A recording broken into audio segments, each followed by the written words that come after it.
This is a great honor. We've had prizes coming from the United States, but this is the first time we are being recognized in a global award from a European country. We've received support from Europe before, but getting it from Spain is something extraordinary.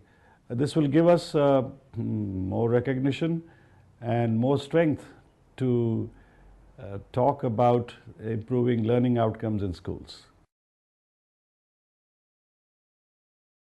We've learned through the history of the past 300-400 years, especially since the Industrial Revolution, that development depends upon productivity of societies, and a country that is uneducated, unskilled, cannot be highly productive, and it cannot bring itself out of poverty. So in a general sense, education is definitely important for development, but more so in today's world when there is an uneven development, when a large population lags behind others who come from developed countries or who have access to knowledge and the more affluent economy, they need to catch up, and that they can do only if they receive a good education. They get a platform from which they can rise to learn more and earn more. So education is definitely important for development.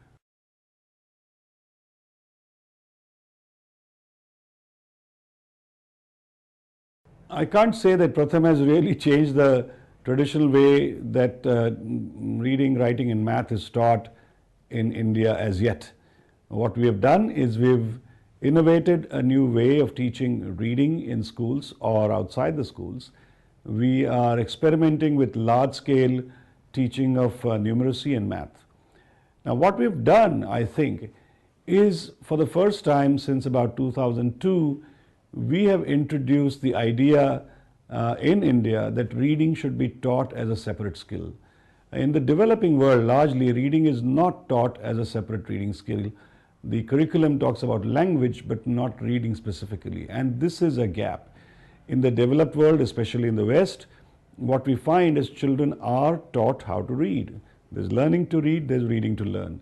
Now this, we have now developed a technique, indigenous technique, with the understanding of our own language, with our own script, and combining what is known also in the West, so that reading can be taught very efficiently.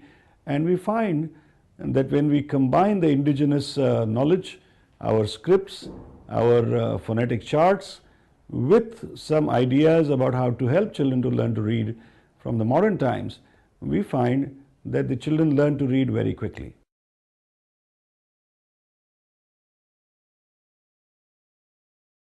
I think I could summarize what we've learned in 3 words. One is focus, second is scale, and the third is simplicity. By focus, I mean in a sector like education, of course we need holistic development. The child must get an opportunity to develop all round, and not just in reading, writing, arithmetic.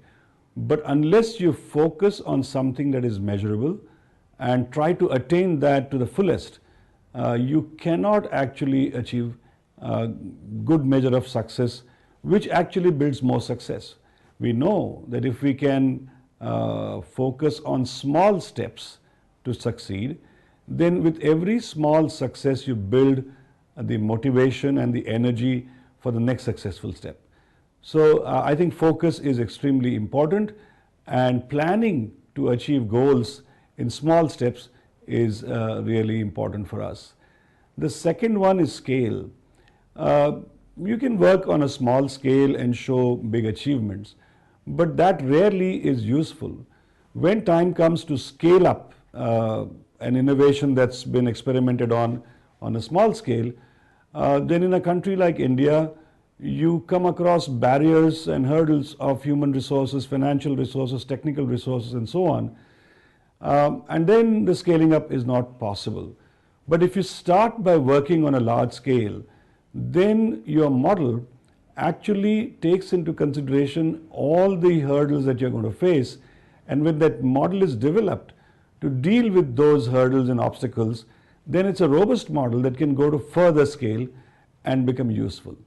Also, when we work with scale, what we find is that young people with a lot of potential who otherwise would not get an opportunity come forward and start taking responsibilities, and building that human resource is extremely important for development and education. This neglected resource, when it becomes productive, then much more can be achieved. And finally, simplicity. In an underdeveloped country where human resources are poor, when people's understanding of complicated words, sentences, and paragraphs is limited, it is important to simplify. For example, our motto is every child in school and learning well. Now, that's a very simple sentence to understand. Then we break down the learning to say all children should be able to read fluently by the time they finish 5th grade. That's easy to understand. So if you do set goals, simple goals, focus, and in small steps try to achieve on a large scale, then that works the best. What does not work is when you go the other way. If you try to talk in complex sentences and try to talk about complexity and how difficult things are, nothing is achieved. If you don't have focus and you try to do everything, it doesn't work. And if you work on small scale and then try to scale it up, your innovation and experiment doesn't work.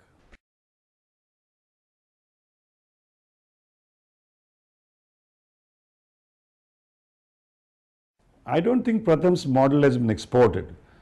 We are not in the export-import business. We don't import things. We learn from others and we grow our own. And we'd like to do that for other countries as well. What has been picked up by other countries or people in other countries is our method of assessment, evaluation of learning achievements in a household survey. We do the annual status of education report in India. Every year, about 30,000 volunteers visit close to 16,000 villages all across India, and we survey, test close to 450,000 children, interview about 330,000 households, families, and that's a huge survey. And every year, at the end of every year, we arrive at conclusions about how many children are attending, what is the status of the schools, and how many children can read, write, and do basic arithmetic. Now, this has been picked up by some friends in Pakistan. They felt that what was applicable to India could be done in Pakistan as well. And ASER Pakistan, ASER, A-S-E-R, we call it ASER. The pronunciation is ASER, which means impact in Hindi, Hindustani, and Urdu. So ASER has been replicated in Pakistan as well.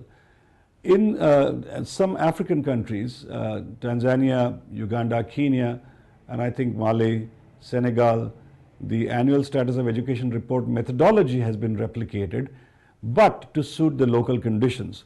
The model has been that we have greeted, invited, hosted people from all these countries who are interested in what we do.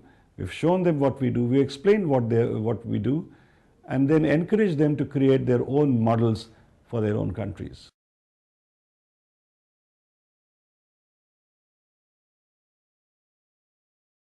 Our Read India program runs at two levels. One is at the village level, where we work directly with village schools and children. So typically every year over the last 2-3 years, we've been working with about 1 million children, rural children every year. And that means that we work with children who know barely alphabets or can not even recognize alphabets. When we do this with learning camps, we know that about 60% children become good readers or very fluent readers.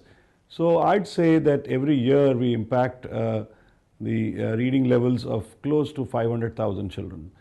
Now, apart from that, what we aspire to do is to work with state governments so that we can work on a massive scale with the state government, with the school teachers, and so on. We did this way back in 2005, 6, 7 with several state governments, and we found that the learning levels in the state, across the state, improved by 10, 15, 20 percentage points in the states of Madhya Pradesh, Chhattisgarh, and Punjab. However, later on, due to neglect, this was not sustained, and we did not work or could not work with the state governments. And this goes on happening. Sometimes the state governments want to work with us and sometimes they don't.